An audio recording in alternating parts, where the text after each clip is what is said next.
Some articles came out recently about how older millennials are the most financially stressed of any age group, how 34% of millennials say that they're behind on their retirement savings, and they overall find it harder to get promoted and buy a home compared to their parents. That's why I think it's so important to discuss the money mistakes you might be making that are sabotaging your financial wellness, especially if you're under the age of 30. Hi everyone, welcome back to the channel. My name is Carly. I am a model and a product manager in tech. On this channel, I talk all things personal finance, modeling, and lifestyle. With that, let's get into the first mistake you might be making, which is using buy now, pay later services. Buy now and pay later is becoming more and more prevalent with the different companies that are popping up with this service. There's Klarna, Afterpay, Affirm, and buy now and pay later is pretty self-explanatory. If you want an item and you can't afford it, you just pay a fraction of that cost now. It's usually a quarter of the price, and you can pay off the rest over the course of several months without interest. At face value, it seems fine, as long as you can pay off your debt within the deadlines. But if you can't pay off your debt within the deadlines, then that's when you might be charged a late payment fee. And that's one way how these platforms generate revenue. There are certainly advantages to buy now, pay later platforms, such as financial inclusion.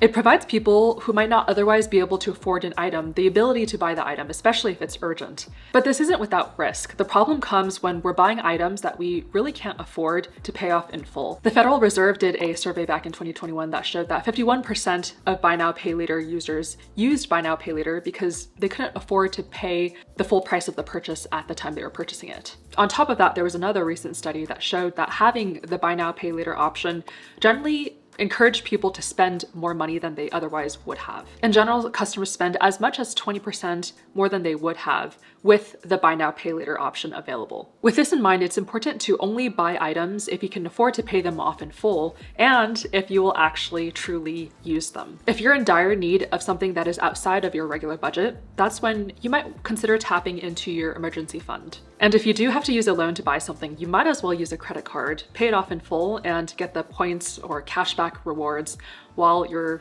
doing so. Speaking of credit cards, the next mistake is using your debit cards for your everyday purchases. If you're still using your debit card for anything outside of withdrawing cash from an ATM, this is your sign to stop doing that. Instead, use a credit card.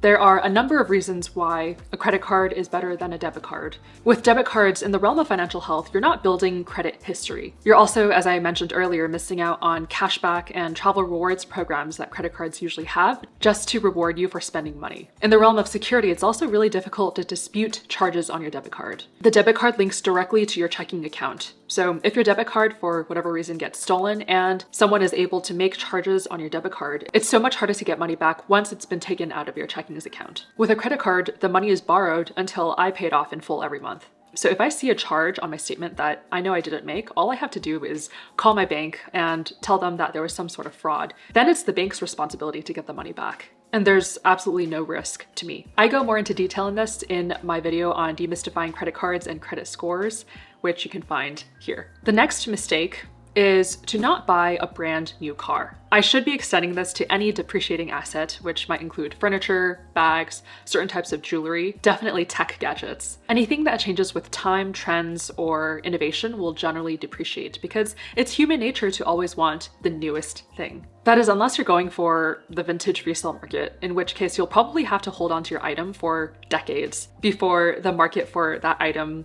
will be hot again. I'll focus on cars for this point because I feel like it's pretty low-hanging fruit. It's a high-cost item, and many of us use cars on a daily basis for transportation. The reason why I would think twice before buying a brand new car is that a brand new car loses 20% of its value within the first year of purchase. That number increases to 60% within the first 5 years of purchase. So if your sole purpose for a car is to get from point A to point B, then it makes sense to buy a used car, let someone else pay for the depreciation, and just use it for as long as possible. The only caveat I can think of is if your image correlates directly to how much money you can make, in which case it might be a good investment for you to invest in a nicer car. But again, that's highly dependent on a specific scenario. Used cars, though, have lower insurance costs because their replacement value is lower. Registration fees are often more affordable for used cars because it's based on the market value. Financing costs also tend to be lower for used cars, which contribute to overall cost savings. And not only does the used car market offer a wider variety of choices simply because there are more cars to choose from, there might also be more opportunities to negotiate prices when purchasing a used car, leading to a better overall deal. So choosing a used car over a new one offers huge financial advantages. You avoid the depreciation cost, you save on car insurance, you save on registration fees and financing, you get budget flexibility, and you might have the option to negotiate certain costs. The next mistake you might be making is living above your means. You'll want to make sure that the amount you're spending each month can be fully covered by the income that's coming in, and ideally with more left over to save.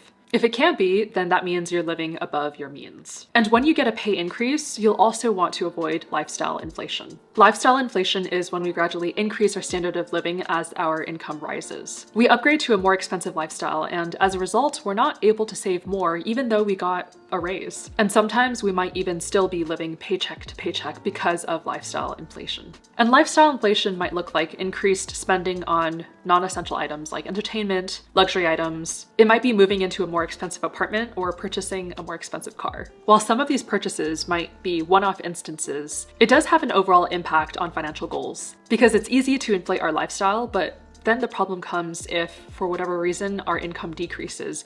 It is harder to scale back. So here are some strategies to combat lifestyle inflation. The first one is to clearly define and prioritize your financial goals. Are you trying to build an emergency fund or save for retirement or save for a specific vacation? It can be helpful to create and stick to a budget and automate your savings so that you take the mental load out of manually transferring your money from your checkings to your savings account on a monthly basis. And the money you save on not spending on non-essential items, you might consider putting it into a tax-advantaged account and investing it. So this might look like the 401k, Roth IRA, maybe an HSA. And these options, there are a couple more, they lead to long-term financial growth. And the last mistake is ignoring your debt. You'll want to make sure you're not accumulating any debt, especially if it's high interest debt. High interest debt, I would generally consider anything above roughly 5%. In order to do this, you'll want to avoid impulse spending. You'll want to have an emergency fund, and overall, just avoid making purchases on a whim. Again, anything you buy, make sure that you're able to pay off in full 100% and not incur any debt. If you have any existing debt above a 5% interest rate, you'll want to prioritize paying that off as soon as possible. And the reason why 5% is the cutoff is because if you were to invest that money into the market, say the S&P 500, the historical annual returns of the S&P 500 has been roughly around 10%. That means you would be making more money investing that money into the market than you would if you paid off the debt of 5% interest rate. And of course, the caveat here is that the returns in the market are not guaranteed. So really that 10% rate of return might look like 8% or 7% depending on the year, depending on when you invest in the market, and depending on when you sell the stock. But the returns from paying off your debt are guaranteed. So it's up to you to determine what your risk tolerance is. If you do have debt, consider the debt avalanche method or the debt snowball method to pay off your debt. I also have a video on the differences between the two in my video here. And there you have it, 5 money mistakes that you might be making that is negatively impacting your financial health. Stop using buy now, pay later platforms. Swap your debit card for your credit card. Don't buy a brand new car,